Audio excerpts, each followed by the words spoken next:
একটি শোক সংবাদ, একটি বিশেষ শোক সংবাদ।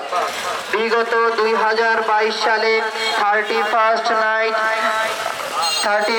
নাইটে আতশবাজির বিকট শব্দে শিশু উমায়ের ইন্তেকাল করেছে। ইন্না লিল্লাহি ওয়া ইন্না ইলাইহি রাজিউন। মৃত্যুকালে শিশুটির বয়স ছিল মাত্র 4 মাস।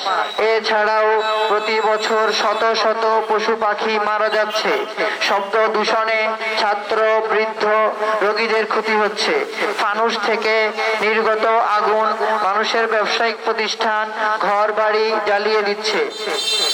তাই 31st নাইটে আতশবাজি, ফানুস ও ডিজে পার্টি থেকে দূরে থাকুন। তাই 31st নাইটে আতশবাজি, ফানুস ও ডিজে পার্টি থেকে দূরে থাকুন। সুস্থ সুন্দর সামাজিক পরিবেশ বজায় রাখুন। যারা এই বিজাতীয় সংস্কৃতি পালন করে তাদের বিষয়ে সরকারকে তথ্য দিন এবং সামাজিক প্রতিরোধ গড়ে তুলুন।